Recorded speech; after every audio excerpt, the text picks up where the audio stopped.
Salve, salve! Sejam todos bem-vindos ao canal do professor Alex Nina. Nessa aula nós vamos continuar a falar de sistema de gestão integrada, a implantação desse sistema com base no ciclo PDCA. Se você não assistiu a primeira parte, peço que volte lá na parte 1 para que você entenda melhor essa parte 2. Então a gente falou lá do ciclo PDCA, que ele é uma ferramenta comum aos diversos tipos de sistema de gestão de qualidade, de segurança no trabalho, gestão de meio ambiente, enfim. E que ele podia ser usado para integrar esses sistemas. E o ciclo PDCA, ele tem 4 etapas. A primeira etapa, de forma didática, é o planejamento, ou plan do inglês. E aí no artigo que a gente está se baseando, ele diz que o planejamento é a principal etapa, tá bom? E ela é dividida em... São 11 subetapas, é a que mais tem subetapas, e o planejamento é importantíssimo no setor empresarial, tá bom? A gente começa com o diagnóstico inicial, aqui a primeira etapa. Só para ressaltar como o planejamento é também importante em outras áreas,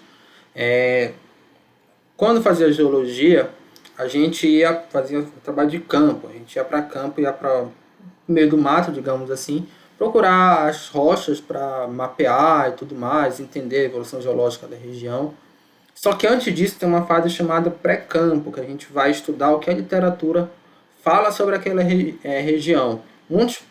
Aliás, um professor que eu achava que era o melhor professor que eu tive, com respeito aos demais, né, um cara muito safo mesmo, ele falava que 70% do trabalho geológico como um todo, ele era a fase pré-campo. O que é esse pré-campo? Traduzindo para a nossa linguagem de administração, é o planejamento, tá? Porque inclui não só a pesquisa na literatura, você traçar a rota logística do seu mapeamento, você ter uma questão aí também de se programar quais áreas você vai visitar e tudo mais. Então, o planejamento ele é importantíssimo nas mais diversas áreas, tá bom? Eu concordo com essa máxima também. Ele vale como 70% do sucesso de uma empresa, né? Ou mesmo de uma vida pessoal. O planejamento é importantíssimo. É claro, também se você só planejar e não colocar a mão na massa, também você não chega a lugar nenhum. Mas assim, é pior ainda você querer botar a mão na massa sem planejar. E você pode realmente se dar mal, tá? Só fazendo esse adendo, voltando aqui para a primeira etapa, que é o diagnóstico inicial. Uma avaliação da organização a fim de verificar. Isso que é o diagnóstico inicial, tá? Faz essa avaliação. Vai verificar suas operações, seus aspectos, impactos ambientais e perigos e riscos, impactos dos seus produtos e serviços, como a sustentabilidade será definida. Já pensando aqui numa questão até mesmo ambiental, né? Tá falando bastante disso, mas não só isso, né? Como é que estão as operações, inclui aqui a margem líquida, entre outros indicadores contábeis, por exemplo, tá? Pode incluir aqui a gestão de pessoas, a administração de forma geral. E aí o planejamento, ele é feito depois desse diagnóstico, vai ser baseado nesse diagnóstico. Só ressaltando, pessoal, que quando a gente fala em ciclo PDCA e etapas de um planejamento estratégico, por exemplo, que está colocado aqui, não existe um consenso na literatura acadêmica. Se vocês lerem o livro do Mitzenberg, você tem aí 10 escolas de planejamento e cada uma pensa de uma forma diferente do que vem a ser planejamento. Então, até mesmo quando a gente fala de concurso público para planejamento estratégico, antigamente era cobrado etapas de planejamento estratégico. Hoje não é mais cobrado porque já se entende que não é consensual na literatura. Dava muito problema. Às vezes a banca elaborava uma questão com base no autor, e aí o candidato entrava com recurso dizendo que com base em outro autor era outra coisa. Então, e não tem um autor que se sobressai em relação aos demais, tá? Então, esse esquema que a gente está fazendo é só um dos esquemas. Vocês podem encontrar outros aí. Por exemplo, alguns autores não colocam diagnóstico aqui, já partem logo aqui seria do planejamento estratégico direto.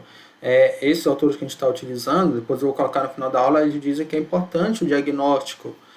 Eu, de certa forma, concordo também. Né? Você vai planejar, você tem que partir de algum de alguma coisa, de algum dado. Esse é o diagnóstico. Você vai saber como é que está a tua empresa. Aí depois disso você vai planejar.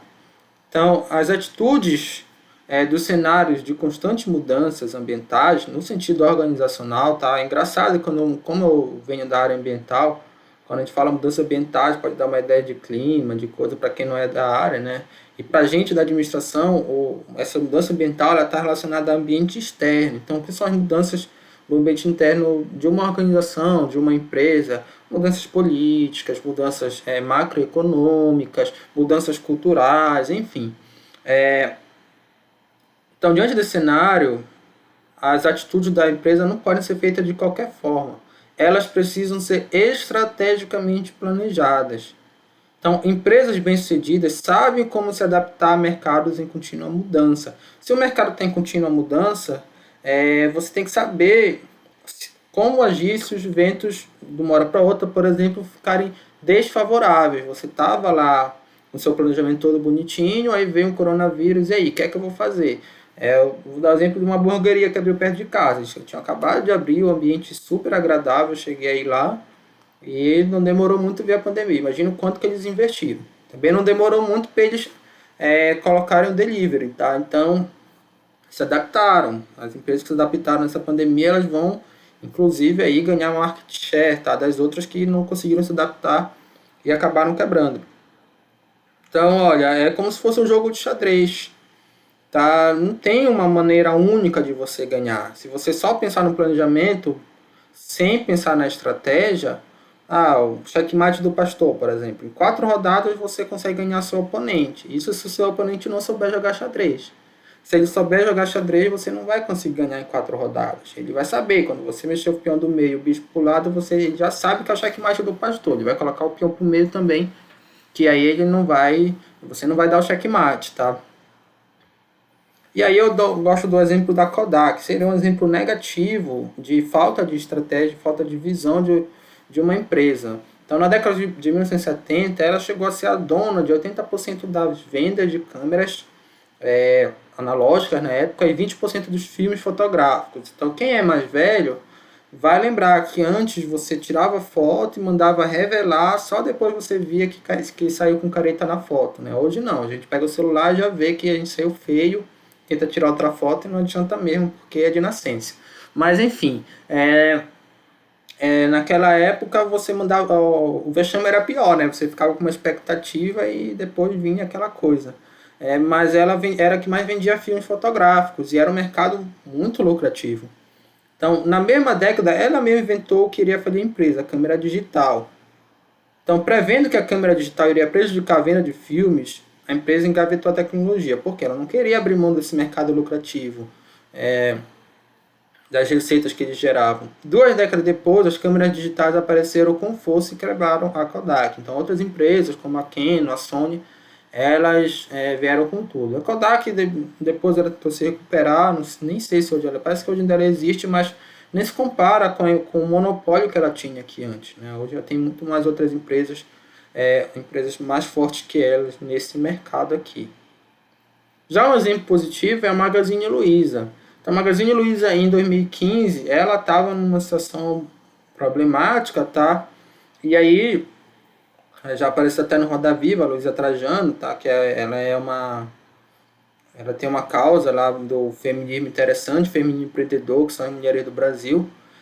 Mas quem implementou uma mudança tecnológica muito forte foi o filho dela, o Federico Trajano. Interessante que esse cara ele não começou no alto escalão da empresa.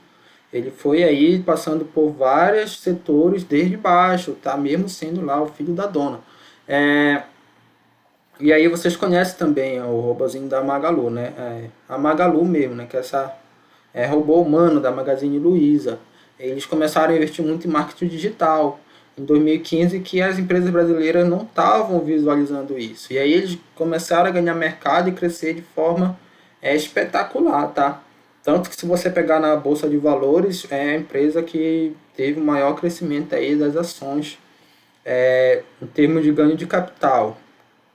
Então, é um exemplo positivo porque ela conseguiu se antecipar a uma mudança digital que ainda não estavam, os empreendedores brasileiros ainda não tinham nem visualizado, né? Talvez eles se inspiraram na Amazon, lá nos Estados Unidos também, que se antecipou, enfim, mas tem muito desse paralelo, mas é um exemplo positivo, tá?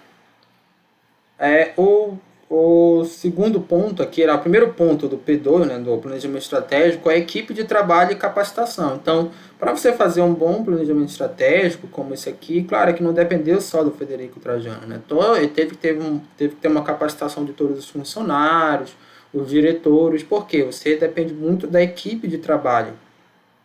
As pessoas são a única vantagem competitiva sustentável que uma empresa pode dispor no longo prazo. Então, Peter Drucker. Por que isso? Porque se você melhora os processos de uma empresa, ou os processos de forma geral, ou consegue reduzir os custos, outras empresas podem copiar isso. Ou mesmo, até mesmo o teu modelo de negócio ele pode ser copiado. E aí, com a chamada técnica de benchmark. E aí, o que vai fazer com que você prevaleça no mercado a longo prazo é a qualidade das pessoas que estão gerando esse negócio. Aliás, uma reportagem recente, analisando startups, mostrou que raramente as startups que criam um modelo de negócio são as que prevalecem no mercado. Um caso excepcional é o do Uber, né? Mas que ele criou mesmo a plataforma, né, para serviço de táxi, entre aspas, via o telefone, que ele prevaleceu no mercado, mas muitas vezes a empresa cria uma inovação disruptiva, tá?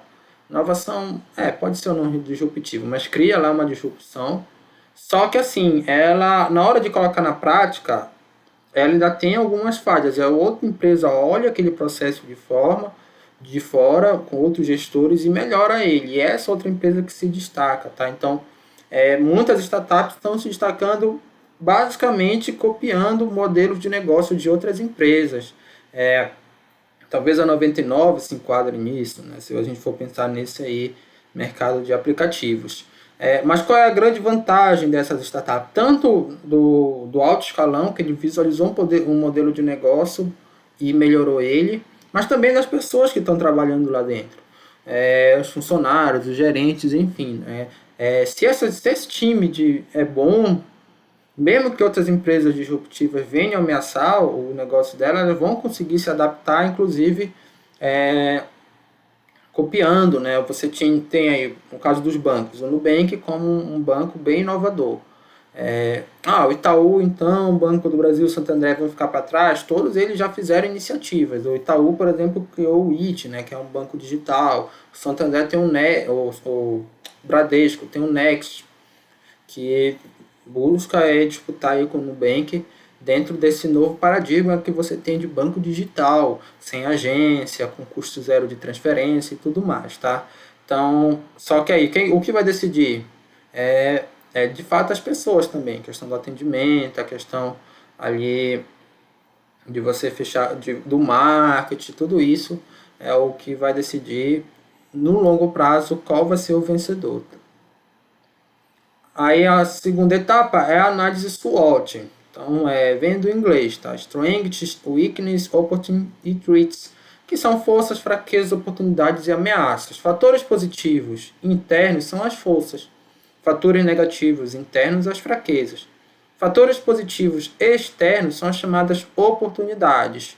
E fatores negativos externos são as ameaças. Então, você faz essa matriz para saber quais são os pontos positivos, negativos, oportunidades e ameaças da empresa, tá? Dá um exemplo aqui da Cogna. A Cogna é a maior empresa de educação privada do país. Antigamente o nome dela era Croton. É o dono da faculdade aqui do Amapá, é a dona da Anguera, acho que da Uninter não. É dona da Fama, faculdade do Macapá, né? Mas ela tem várias unidades estratégicas de negócios, e a Croton, que era a unidade estratégica, que era o antigo nome da empresa, ela passou a ser uma unidade estratégica de negócios focada lá no ensino superior, tá? Ela tem outras 3 unidades estratégicas de negócios. Uma que é para venda de material didático para o ensino superior, outra que é de escolas de ensino básico e outra que é de materiais didáticos para a escola de ensino básico. Então, essa matriz aqui é da unidade estratégica da Croton, tá? Então, você tem fatores positivos do ambiente interno, as forças, são as habilidades de fazer aquisições, o histórico da empresa mostrou isso, tá?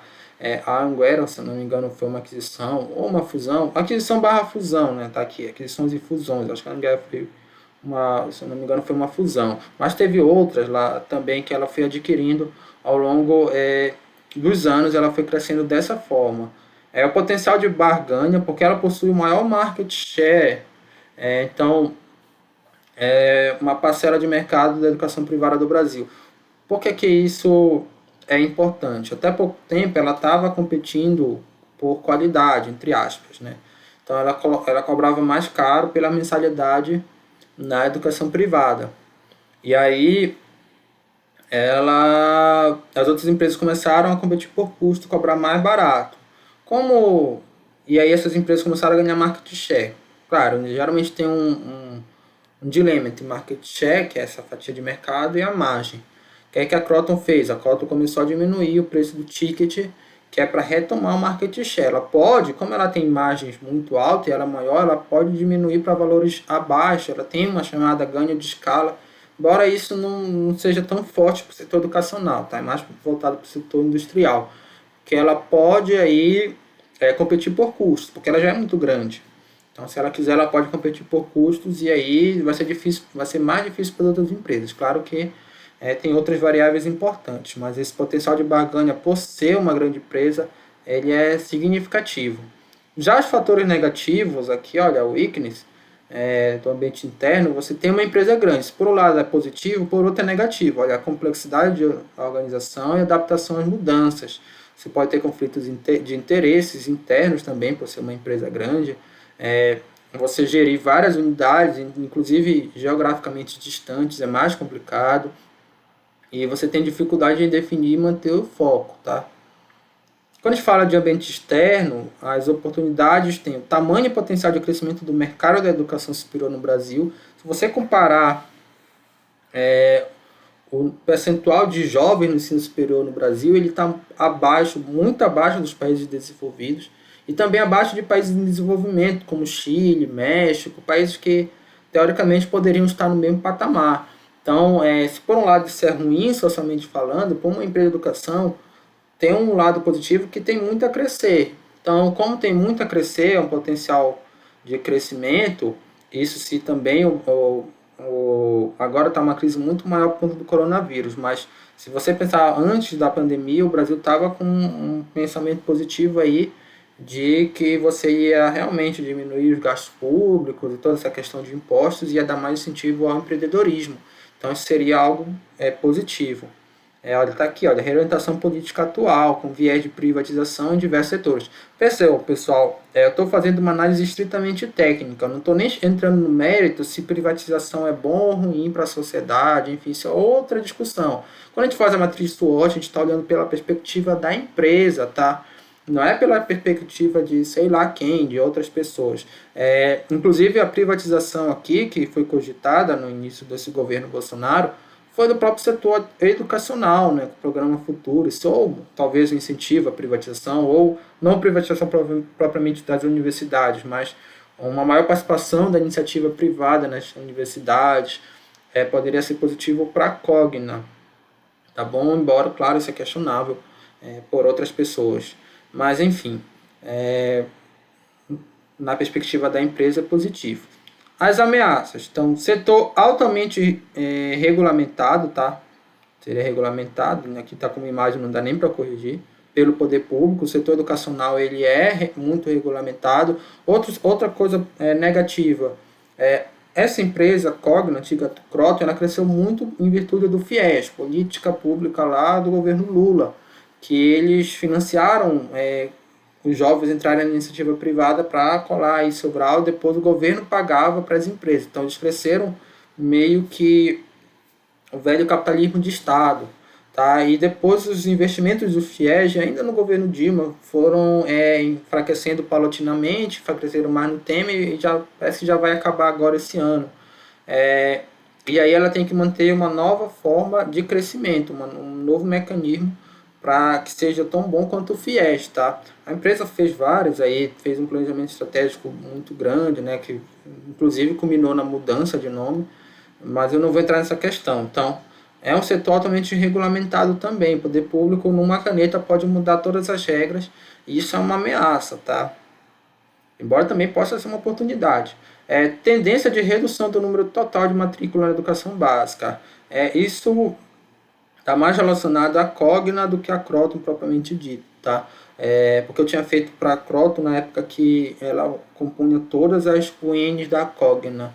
E ela estava começando a investir forte em educação básica. Ela tinha acabado de adquirir a Somos Educacional. E aí, que é uma empresa que atua na educação básica. Então, só que no Brasil, se você pegar a matrícula da educação básica, elas estão diminuindo com o tempo. Por quê? Você está tendo aí um achatamento da parte infantil da pirâmide etária. Então, as pessoas estão tendo menos filhos. Essa é a lógica, tá? Por outro lado, a matrícula no setor privado está aumentando. Então, seria algo positivo. Tá bom? Só para falar um pouco dessa empresa, do como entra a matriz SWOT. Definição da missão. Então, a declaração básica da razão de existência da organização, geralmente escrita em termos de clientes genéricos a quem ela serve. Então, pode ser ampla ou restrita. Toda empresa tem que definir uma missão, embora nem todas definam, mas a grande maioria tem uma missão bem definida, que é uma declaração, tá? São palavras da própria empresa. Vou pegar o exemplo da Microsoft. Então, permitir às pessoas em todo o mundo a concretização do seu potencial. Tá? Essa é a missão da Microsoft. Então, ela busca aí oferecer serviços. Hoje a Microsoft é muito mais uma empresa de serviços do que de produtos. Se você pensar no Office 365, é um serviço.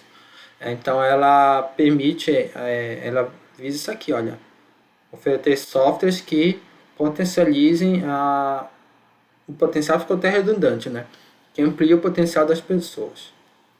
A visão, uma perspectiva em relação ao direcionamento da organização, aonde ela quer chegar, ou o que ela pretende mudar no mundo. Olha só da Microsoft, disponibilizar às pessoas software de excelente qualidade, a qualquer momento, em qualquer local e em qualquer dispositivo. Então, Bill Gates é um grande exemplo de empreendedor, porque ele teve a visão, acho na década de 60, de que o software ele poderia ser já no momento um modelo de negócio, quando a maioria das empresas estavam achando que isso ia ser no futuro ainda distante, já, e estava se preocupando mais com hardware. Na época era a IBM a principal empresa, né? Ele firmou contato com a IBM, porque os hardwares estavam realmente muito lukrativos e ninguém estava muito interessado na parte de software, em transformar isso num negócio. O Bill Gates conseguiu aí, graças também a um contrato, né, com o IBM, tem uma história por trás aí, mas foi muito da visão empreendedora. A empresa tem que ter essa visão, perspectiva de futuro, para saber onde ela quer chegar, isso é importante. Os valores também, descrevem as crenças da organização, aquilo no qual ela acredita e do que ela não abre mão. Então, são essenciais para que as pessoas que nela trabalham saibam como agir em diferentes situações do dia a dia. Então, os valores, eles pressupõem certos padronização de comportamento, seja na sociedade, seja numa empresa, e a empresa mantendo esse valor. Hoje, principalmente com a questão socioambiental, você tem valores que determinadas empresas não substituem por lucros, por exemplo, né? Preferem manter aquele valor, tá? Porque sabe que o mercado que ela atende geralmente são pessoas que também têm aqueles valores, e que se ela desviar desses valores, ela pode perder mercado no longo prazo. Então, mas não só isso, às vezes são pessoas mesmo que têm valores pessoais associados, tá bom? Não é só aquela ideia de que vou ser sustentável porque eu vou me aproveitar das pessoas. Não, não é só isso, tá, pessoal? Então, um grande exemplo aqui é essa empreendedora britânica, Anita Roddick, que ela criou a Body Shop, que é uma empresa britânica, já foi adquirida pela Natura, tá? A brasileira Natura, mas quando ela criou, ela começou com essa ideia aí de perfumaria sem teste em animais, respeitando as questões ambientais. Foi por isso até que a Natura adquiriu, né? Você tinha uma certa uma certa correspondência de valores. Você sabe que a Natura ela tem muito essa questão da sustentabilidade.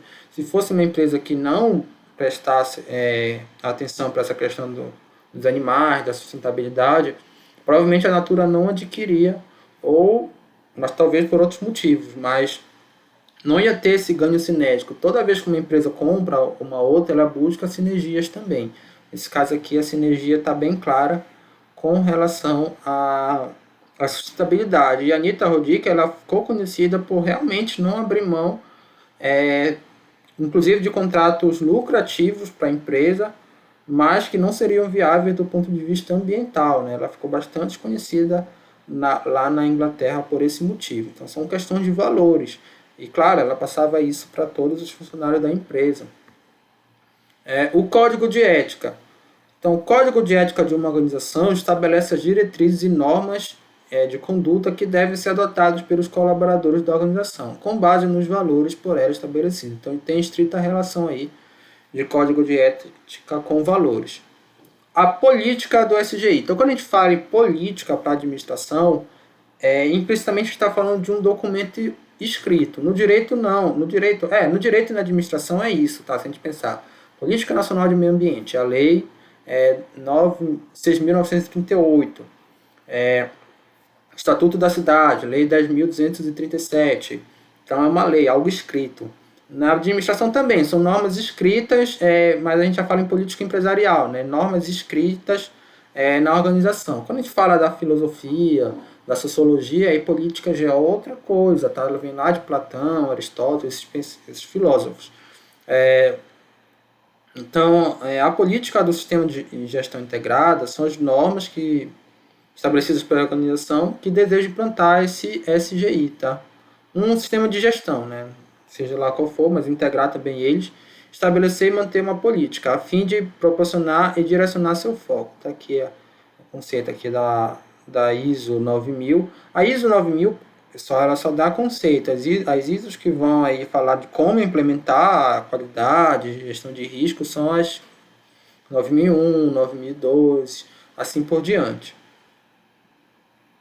Definição e revisão dos objetivos estratégicos, então o que a organização pretende atingir. Indicadores, padrão utilizado para avaliar e comunicar o desempenho alcançado frente ao resultado esperado. Qualitativo, ou aqui os objetivos. Professor Cláudio Márcio, né, dando os méritos aí para a Prata da Casa, que é um professor aí da Unifap, um excelente professor, por sinal. Ele diz que tem essa diferença, olha, objetivos, eles estão relacionados a questões qualitativas e metas a questões quantitativas. Então, as metas é o nível de desempenho ou taxa de melhoria requerida, ela é mensurada de forma quantitativa, enquanto indicadores e objetivos qualitativos. Iniciativas organizacionais, programas e ações necessárias ao atendimento dos resultados. Sim, isso aqui é o que a gente falou, mas como falei anteriormente, também aqui não é um consenso, tá? Alguns autores colocam indicadores como quantitativos e os próprios objetivos. Então tem essa diferença, a gente tem que saber qual é o chamado referencial teórico que está se adotando. Até para você fazer um TCC, você tem que ter isso em mente, tá? Quais autores vocês estão se baseando. E o mapa estratégico.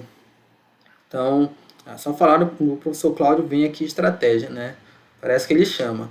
Olha lá, baseado no BSC, então Balanced Scorecard, que ele vai usar esses indicadores, olha, financeiro, de clientes, produtos internos, aprendizados, então, capacitação dos colaboradores e dos administradores, otimização de prazo de entrega. Para cada um aqui desses parâmetros, você vai ter aqui indicadores e você vai construir seu mapa estratégico. O BSC ele é baseado em 3 pilares, olha, objetivo de curto e longo prazo, indicadores de tendência e resultado e as perspectivas internas e externas do desempenho. Importante que o BSC ele tem uma visão holística, então ele não vai só pensar, por exemplo, na questão financeira, receitas e gastos, ele também vai botar a perspectiva do cliente, dos processos e da aprendizagem, tá? Por isso que ele é importante quando a gente fala de sistemas, né? Sistemas, o próprio sistema, se a gente pegar a teoria de sistema de Bertalanffy, ela pressupõe uma visão holística. Fatores críticos de sucesso, então é o FCS. Exemplos na indústria. Então você vai aí determinar o que é crítico na sua empresa, no mercado que a empresa atua para que se tenha sucesso. Então, na empresa automobilística, o que é crítico? O estilo do veículo, economia de combustível, atendimento à legislação ambiental, rede de distribuição eficiente, controle sobre os custos da produção. Na informática, inovação, tá? É crítica na informática. Qualidade na venda e na literatura do usuário. Então, conhecer esse usuário, o que é que ele está precisando. Facilidade de uso também, cada vez mais importante, né? Você ter aplicativos, softwares que facilitem aí o uso. Indústria alimentícia, eficácia na propaganda, que já tem um marketing, já uma força maior. Claro que marketing não é só propaganda, marketing é algo maior, né? Eficácia na distribuição dos produtos e capacidade de inovação dos produtos. Aqui também entra uma questão de inovação. Então, cada setor, cada mercado, melhor dizendo, você vai ter fatores que são críticos.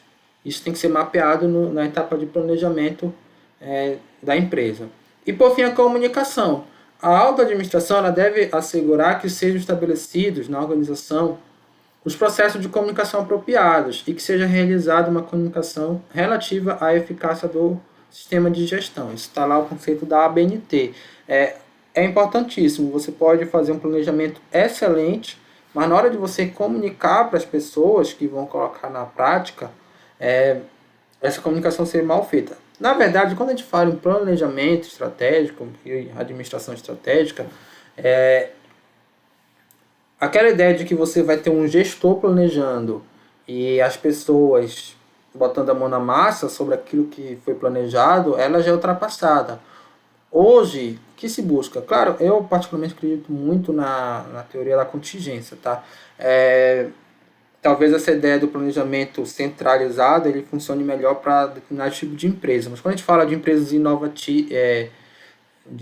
inovadoras, principalmente aqui, se a gente pensar nesse setor da informática, que é até uma convergência aí, a tecnologia ela está